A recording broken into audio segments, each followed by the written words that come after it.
What's up, guys? Chris here with FLO, and today's topic is body image issues. So one of the things I was talking to one of my athletes about was just body image issues. So what tends to happen is with athletes, they want to look a certain way.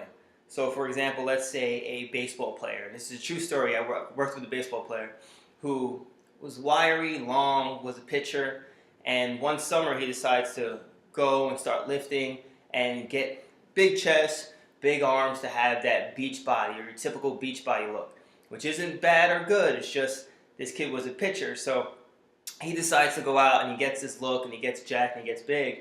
And what happens? He comes back next season and his speed was completely down. He wasn't able to throw as good. He started getting a lot of shoulder issues, a lot of impingement issues because he got too massive and he didn't have that flexibility to then throw the baseball.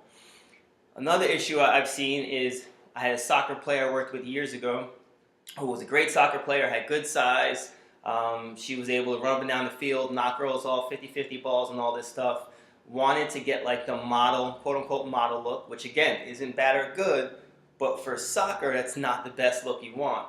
So she decided to stop lifting, basically eat like a model diet and get lean and get thinner, and then her game went down, diminished greatly because she didn't have the size and ability that she used to have when she had the size on her and was able to push girls off. Now she's getting pushed off the ball and getting tossed around the field.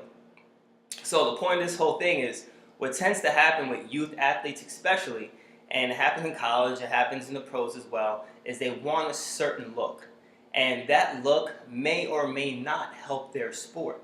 So for example, I work with a lot of football guys who they're linemen, they get really big and they're consuming massive amounts of food for their sport for this time, and then all of a sudden someone says something or someone gets something in their head and then they want to be lean and they drop the weight, they get super lean, and all of a sudden they're getting tossed off the ball and getting pushed around the field.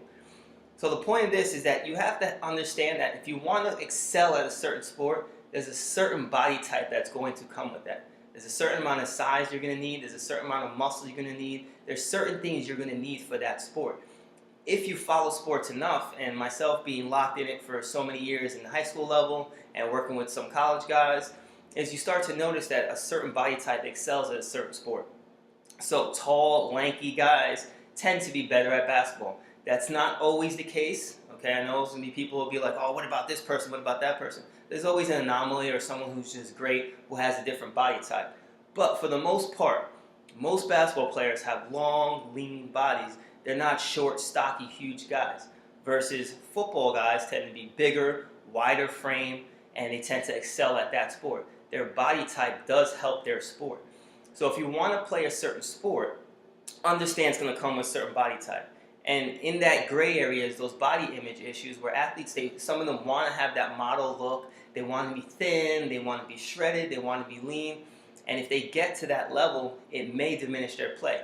Now, that's not all the time. Look at someone like LeBron. When he slimmed down, his play increased because he had a little more mobility, had a little more endurance and things of that nature.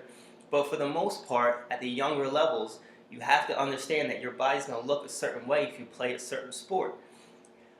You know, it's like swimmers have that, their backs tend to be a little bit bigger with swimmers because they're using that all the time. They're constantly using their lats. Baseball players, if you're a pitcher, you want to be long and lanky and have kind of like a rubbery arm so you have that ability to throw. You don't want to be benching, lifting, and have a model or a fitness model body. Again, nothing wrong with wanting to be a bodybuilder. Nothing wrong with wanting to be a fitness model. Nothing wrong with wanting to have that model-esque body. But understand, those bodies types aren't necessarily the best for certain sports.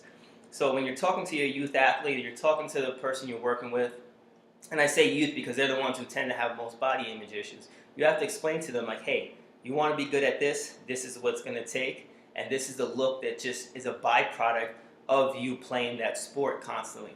You know, soccer players tend to have bigger legs, football players tend to have a bigger upper body. It just depends on the sport that they're playing and how they're training for that sport.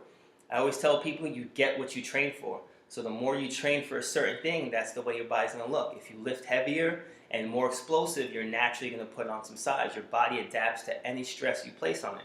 If you're doing more yoga stuff and more stretching and more body weight stuff, you might get a little leaner, but you're not going to have the same type of size. Now, before people bash the video, understand there are anomalies. There are people who are an exception to every single rule. So, I tend to get the guy who's huge, who can do backflips and one-arm handstands and super flexible and jack. That doesn't happen all the time. When you have Ronnie Coleman doing splits on stage, that's not normal for all bodybuilders. Okay, it's obviously he's a different breed of bodybuilder and person in genetic ability, but most part, youth athletes, stay with youth, not pros. Youth athletes, be very careful when coaching your youth athletes, when working with guys and girls with their body image stuff. Explain to them that, hey, this is the body image, this is the body type you're going to have because you train for the sport, and that's what you get. Always explain to them, and that was my thing. Always explain to them is that you get what you train for. So as you train for a certain sport, your body's going to look a certain way for that sport, and you can't compare your body image in your sport to what someone else is doing. Okay, someone else is playing a different sport, they may have a different type of body because they're training constantly for that sport. So understand, your body's going to adapt to any stress you place on it. So be very cautious when working with youth athletes.